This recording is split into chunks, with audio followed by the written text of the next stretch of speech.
আসসালামু আলাইকুম রহমতুল্লাহি ওবরকাতুহু। সম্মানিত দর্শক, ভারতের সঙ্গে পাকিস্তানের যে যুদ্ধ, এটি রীতিমতো চূড়ান্ত পর্যায়ে শুরু হয়ে গিয়েছে। আজকে আমি যখন এই ভিডিওটি করছি তখন পর্যন্ত খবর হলো যে ভারত থেকে বিমান হামলা চালানো হয়েছে। পাকিস্তান তার যে এয়ার ডিফেন্স সিস্টেম রয়েছে, আকাশ প্রতিরক্ষা ব্যবস্থা, এর মাধ্যমে বেশ কিছু আক্রমণকে তারা ব্যর্থ করে দিয়েছে। আন্তর্জাতিক গণমাধ্যমের খবর অনুযায়ী ভারতের বেশ কয়েকটি বিমান তারা ভূপাতিত করতে পেরেছে। অনেকগুলো ক্ষেপণাস্ত্র তারা অকার্যকর করে ফেলেছে, ইত্যাদি ইত্যাদি নানা রকম খবর। আর দ্বিতীয় খবর হলো যে বেশ কয়েকটি ফ্রন্ট যেখানে তাদের সীমান্ত রয়েছে, সেখানে সীমান্তে নিযুক্ত পাকিস্তানি সৈন্যরা এবং ভারতীয় সৈন্যরা একে অপরের বিরুদ্ধে গোলাগুলি করছে এবং সারাটা রাত তুমুল গোলাবর্ষণ হয়েছে। পাকিস্তান সময় নিচ্ছে বিশ্ব জনমত তাদের পক্ষে নেওয়ার জন্য। ভারত তাদের দেশে যে হামলা করেছে, এ থেকে তারা কাপুরুষের মতো হামলা এবং নগ্ন হামলা, অর্থাৎ উলঙ্গ হামলা, লজ্জাহীন হামলা, এটাকে প্রমাণ করার জন্য তারা আন্তর্জাতিক গণমাধ্যমকে এনে এবং দেশীয় গণমাধ্যমের মাধ্যমে পুরো বিষয়টি সারা দুনিয়াতে তারা প্রচার করবে। দ্বিতীয়ত, পাকিস্তানের প্রধানমন্ত্রী এবং সেনাপ্রধান তাদের যে বক্তব্য, সেই বক্তব্য হলো যে এটির পাল্টা জবাব দেয়া হবে। তো এখন পর্যন্ত পাকিস্তানের, আমি যখন এই ভিডিও করছি তখন পর্যন্ত পাকিস্তানের আসলে পক্ষ থেকে আক্রমণ চালানো হয়নি। তা আমার আসলে প্রথম থেকে ধারণা ছিল যে ধারণাটি আমার আসলে ভুল হয়ে গেছে। আমি আশা করিনি এটা হয়তো আমার শান্তিপ্রিয় মন মানসিকতার জন্য ভারত এবং পাকিস্তানের যুদ্ধ হবে, এটা আমি আসলে কল্পনা করিনি, আশা করিনি। ভয় ছিল, আতঙ্ক ছিল, কিন্তু যুদ্ধ লাগুক, উভয় পক্ষ জড়িয়ে পড়ুক, আর তার উত্তাপ এসে বাংলাদেশে ছড়িয়ে পড়ুক, এটা আমি এখনো স্বপ্নে কল্পনা করতে পারি না। তো যার জন্য আমি আরেকটা ভিডিও বানিয়েছিলাম যেরকম পাকিস্তান এটার যারা ভারত শেষ পর্যন্ত যুদ্ধ করবে না। তো সেই ভিডিওটা আসলে গতকাল, অর্থাৎ আজকে ভোর রাত্রে আমি যখন আজকে যখন দিনের বেলা এই ভিডিওটা করছি, তার আগের ভোর রাত্রে মূলত পাকিস্তান এই আক্রমণ চালিয়েছে, ভারত এই আক্রমণ চালিয়েছে। তখন আমি দেখলাম যে আমার সেই ভিডিওটি আসলে এখন আর কার্যকর নেই। আমি সেটা ডিলিট করে দিলাম। সেটা আসলে আজকে দেওয়ার কথা ছিল। এনিওয়ে, কিন্তু এর মধ্যে এই ঘটনাটা ঘটে গেল। ডোনাল্ড ট্রাম্প বলেছেন বিষয়টি খুবই দুঃখজনক। এর কারণ হলো পাকিস্তান এবং ভারত দুটো রাষ্ট্রই আমেরিকার জন্য খুবই গুরুত্বপূর্ণ। ফলে তিনি কোনো মন্তব্য করেননি। এদিকে মিস্টার নরেন্দ্র মোদী, অমিত শাহ, এই দুজনের যে টুইট বার্তা, সেখানে স্পষ্টতই তাদের দুজনকে বেশ উল্লসিত মনে হয়েছে। তারা সফল হয়েছেন, দাঁতভাঙা জবাব দিয়েছেন এবং আরও দেবেন। ইতিমধ্যে মিস্টার নরেন্দ্র মোদী তার বন্ধুদের সঙ্গে কথা বলেছেন বিশ্বের বিভিন্ন দেশে যারা রাষ্ট্রনায়ক রয়েছেন, এবং সেই বিষয়গুলো নিয়ে একের পর এক টুইট করছেন। ভারতীয় যে মিডিয়াগুলো রয়েছে তারা ভীষণ খুশি। তারা ইতিমধ্যে অনেকেই গত সেই পেহেলগাম যে হত্যাকাণ্ড, তারপরে তারা হতাশ হয়ে পড়েছিল। নরেন্দ্র মোদী বিরোধী স্লোগান দিচ্ছিল। জনগণ ভারতের যে কাপুরুষতা নিয়ে ঠাট্টা মশকরা করছিল, পাকিস্তানও ঠাট্টা মশকরা করছিল। ঠিক সেই জায়গাটিতে একটা যুদ্ধের উত্তেজনা নয়, রীতিমতো যুদ্ধ শুরু হয়ে গেল। এখন প্রশ্ন হলো এই যুদ্ধ কতদিন চলবে? অতীতে আমরা ভারত এবং পাকিস্তানের মধ্যে যে কয়েকটি যুদ্ধ হয়েছে, এগুলো সবই প্রায় স্বল্পকালীন যুদ্ধ ছিল। 65 সনের যুদ্ধ, 1971 সনের যুদ্ধ, এই যুদ্ধ ছাড়াও আরও যে যুদ্ধ হয়েছে খুব স্বল্প সময়ের জন্য, 15 দিনও তারা এই যুদ্ধ করেনি। এর মধ্যে রাশিয়া হস্তক্ষেপ করেছে, আমেরিকা হস্তক্ষেপ করেছে, বিশ্বের পরাশক্তিগুলো হস্তক্ষেপ করেছে এবং যুদ্ধ বন্ধ হয়ে গিয়েছে। অধিকন্তু যে সময়টা অতীতে যুদ্ধ হয়েছে তখন ভারতের যে রাজনৈতিক নেতৃত্ব, বর্তমানে যারা আছেন ভারত এবং পাকিস্তানের রাজনৈতিক নেতৃত্ব সর্ববিচারে, তখন পাকিস্তান এবং ভারত উভয় দেশের যে রাজনৈতিক নেতৃত্ব, তারা পলিটিক্যালি অনেক ম্যাচিউর ছিলেন, জনমুখী ছিলেন। আর মিলিটারি যারা কমান্ডার ছিলেন তারাও অনেক, যাকে বলা হয়, আন্তর্জাতিক মানের ছিলেন। তাদের মধ্যে স্থানীয় উগ্রতা ছিল না।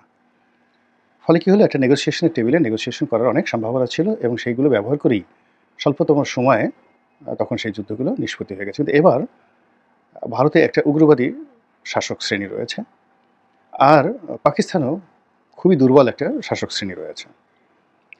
ভারতের অর্থনীতি তুলনামূলকভাবে ভালো, পাকিস্তানের অর্থনীতি খুবই খারাপ অবস্থায় আছে, প্রায় দেউলিয়া হওয়ার পর্যায়ে। কিন্তু মিলিটারি যে পাওয়ার, ইফেক্টিভ মিলিটারি পাওয়ার, সেটা পাকিস্তানের বেশি, কিন্তু সরঞ্জাম বা অন্যান্য লোকবল সেটা ভারতের বেশি। কিন্তু যুদ্ধ করার সক্ষমতা তাদের বেশি, অনেকটা নর্থ কোরিয়ার মতো, উত্তর কোরিয়ার মতো। তো মানুষের যখন টাকা না থাকে, মানুষের যখন অভাব বেশি থাকে তখন সে যুদ্ধ করতে চায়। এটা হলো প্রকৃতির নিয়ম। পাকিস্তানের জন্য এখন যুদ্ধ করাটা সরকারের জন্য লাভজনক, সেনাবাহিনীর জন্য লাভজনক। এর কারণ হলো সারা দেশে যে অভাব, অভিযোগ, ব্যবসা-বাণিজ্যে মন্দা, রাজনৈতিক অস্থিরতা, অনিশ্চয়তা এই সবগুলোকে মাটি চাপা দেওয়ার জন্য সবচেয়ে মোক্ষম যে অস্ত্র সেটা হলো যুদ্ধ। এটা শুরু হয়ে গেছে। তো ভারতের সাথে দীর্ঘমেয়াদে যুদ্ধ করার মতো সব ক্ষমতাই কিন্তু সক্ষমতা তাদের রয়েছে।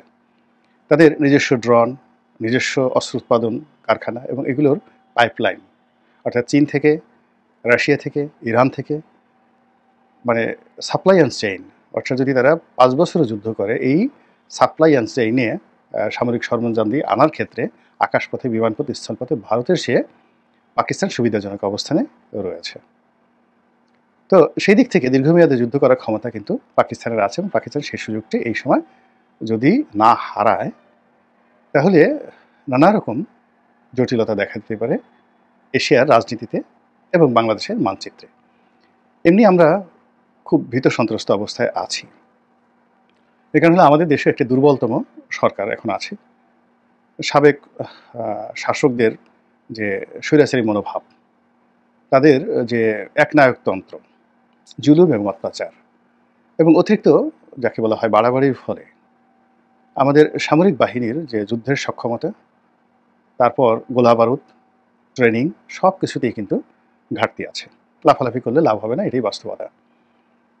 আমাদের পুলিশ বাহিনী বা সামরিক বাহিনী আমাদের নিজস্ব জনগণের উপর যেভাবে গুলি চালাতে পারে যে সীমিত আকারে, ওটা যুদ্ধের ময়দানে এই মুহূর্তে সম্ভব নয়। এবং দীর্ঘমেয়াদে আমরা যুদ্ধ করব, আমাদের একটি সাপ্লাই চেনও নেই। আমাদের মায়ানমার হয়ে আসবে, তারপরে ভারত হয়ে আসবে, নাকি সমুদ্রপথে অন্য দেশ হয়ে আসবে। প্রায় সব জায়গাতেই বাধা রয়েছে, অসংখ্য বাধা রয়েছে। ফলে আমাদেরকে যুদ্ধ করতে হলে আমাদের হাতে যা কিছু আছে, এই মুহূর্তে মজুদ যা কিছু আছে, ওটার উপর নির্ভর করতে হবে। সাপ্লাই চেনটা আমাদের এখন পর্যন্ত ঠিক হয়নি। তো যাই হোক, এই অবস্থাতে যদি এই যুদ্ধটি এই অঞ্চলে ছড়িয়ে পড়ে, বিভিন্নভাবে এটা ছড়িয়ে পড়তে পারে। নানা রকম এখানে ইকুয়েশন রয়েছে। অর্থাৎ যদি পাকিস্তান যুদ্ধে খুব ভালো করে এবং বাংলাদেশ যদি পাকিস্তানকে সাপোর্ট করে এখানে, যেটা বাংলাদেশের জনগণ ইতিমধ্যে পাগল হয়ে গেছে পাকিস্তানকে সাপোর্ট করার জন্য, এবং জনগণের সঙ্গে তাল মিলে যদি সরকার ঠিক সেম কাজটি করে, তাহলে আমাদের যে শিলিগুড়ি করিডর, উত্তরবঙ্গ, এটা ভারতের যে হুমকি, সেই হুমকির মুখে পড়বে। দ্বিতীয় যে বিষয়টি রয়েছে সেটি হলো যে যদি আবার সরকার, জনগণ তো এই মুহূর্তে প্রচণ্ড ভারতকে ঘৃণা করে। তো যদি ভারতের দিকে সরকার অগ্রগামী হয় এবং ভারতদর্শী নীতি সরকার গ্রহণ করে পাকিস্তানকে খেপিয়ে তুলে, তাহলে সেক্ষেত্রে আমেরিকা এবং পাকিস্তান এবং আমাদের দেশের যে ইসলামী দলগুলো রয়েছে তাদের মধ্যে যে একটা ত্রয়ী বন্ধুত্ব তৈরি হয়ে গেছে, এই ত্রয়ী বন্ধুত্বের ফলে আমাদের যে টেকনাফে যে মানচিত্র রয়েছে, সেন্ট মার্টিনে যে আমাদের অবস্থান রয়েছে, এই সবগুলো কিন্তু সমস্যা দেখা দেবে। তো কাজেই এই সময়টিতে, একটা ক্রিটিক্যাল সময়টিতে আমরা যারা জনগণ রয়েছে আমাদের আচরণ খুবই সংযত হওয়া দরকার। সরকারের যারা কর্তা ব্যক্তি তাদের খুব স্ট্রেইট ফরওয়ার্ড হওয়া দরকার এবং খুবই সতর্ক হওয়া দরকার। এর কারণ হলো পান থেকে চুন খসার সঙ্গে সঙ্গেই পাকিস্তান ভারতের যে যুদ্ধ, সেই যুদ্ধের গোলাবারুদ, যুদ্ধের আগুন, যুদ্ধের আঁচ, এটি আমাদেরকে গ্রাস করবে। এবং এভাবে ইতিহাসে লেখা রয়েছে, বহু ঘটনা কিন্তু ঘটেছে। সেই আলেকজান্ডার এসেছেন সেই আফগানিস্তান হয়ে, বর্তমান পাকিস্তানে ঢুকেছেন, পুরুষ সাথে যুদ্ধ করেছেন, তার আঁচ এই বাংলায় পড়েছে। তারপরে ধরুন সম্রাট বাবর, তিনি ভারত আক্রমণ করেছেন। দিল্লি তখনও তিনি জয় করেননি, কেবল পানিপথের যুদ্ধের জন্য তিনি প্রস্তুতি নিচ্ছেন। আপনি চিন্তা করুন যে পানিপথের যুদ্ধের ওই আঁচ তখনকার বাংলাদেশের রাজনীতিতে লেগেছে এবং বাংলাদেশ পুরো দুটো ভাগে বিভক্ত হয়ে গেছে। মানে একদল বাবরের পক্ষে, আর একদল বাবর বিরোধী যে ইব্রাহিম লোদির যে ছোট ভাই তার পক্ষে। তো কাজে এই যুদ্ধ যদি প্রলম্বিত হয়, আমি এরকম অসংখ্য ঘটনা আপনাদেরকে বলতে পারবো যে দিল্লিতে ঘটনা ঘটেছে, পিন্ডিতে ঘটনা ঘটেছে, এমনকি আফগানিস্তানে ঘটনা ঘটেছে। তার রেশ এই বাংলাতে এসে মধ্যযুগে পড়েছে, প্রাচীন যুগে পড়েছে, ইংরেজদের জমানাতে পড়েছে, আর এখন কেন পড়বে না, এখন আরও বেশি পড়বে। আমাদের ব্যবসা-বাণিজ্য ভারতের সঙ্গে প্রায় বন্ধ হওয়ার মতো উপক্রম। পাকিস্তানের সঙ্গে আমরা একটা নতুন দিগন্ত চালু করার চেষ্টা করেছি। চীনের সঙ্গে আমরা একটা ভালো বন্ধুত্ব করার চেষ্টা করছি। ঠিক এই সময়টাতে এই যুদ্ধ আমাদেরকে কিন্তু তছনছ করে ছেড়ে দেবে। এমনিতে আমরা যাকে বলা হয় ইউক্রেন যুদ্ধের কারণে মারাত্মকভাবে ক্ষতিগ্রস্ত হয়েছি। আমাদের তুলা, তারপরে আমাদের গম, এসবই ইউক্রেন থেকে একটা আসতো। এরপরে আরও অনেক কনভেনশনাল, নন কনভেনশনাল আইটেম যেগুলো রাশিয়া এবং ইউক্রেন থেকে আসতো। সেখানে আমাদের একটা বাজারও তৈরি হয়েছিল রপ্তানি পণ্যের জন্য। প্রায় সবকিছু মুখ থুবড়ে পড়ে গেছে। আর এই যুদ্ধের ফলে যে আন্তর্জাতিক সমস্যাগুলো তৈরি হয়েছে, সেই সমস্যা আমাদেরকেও গ্রাস করেছে।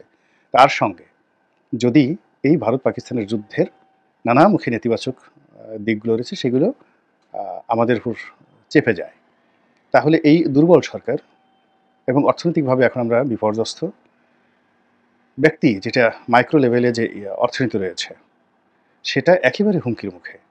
তো সেখানে একটু পান থেকে চুন খসলে স্রেফ দুর্ভিক্ষ হয়ে যাবে।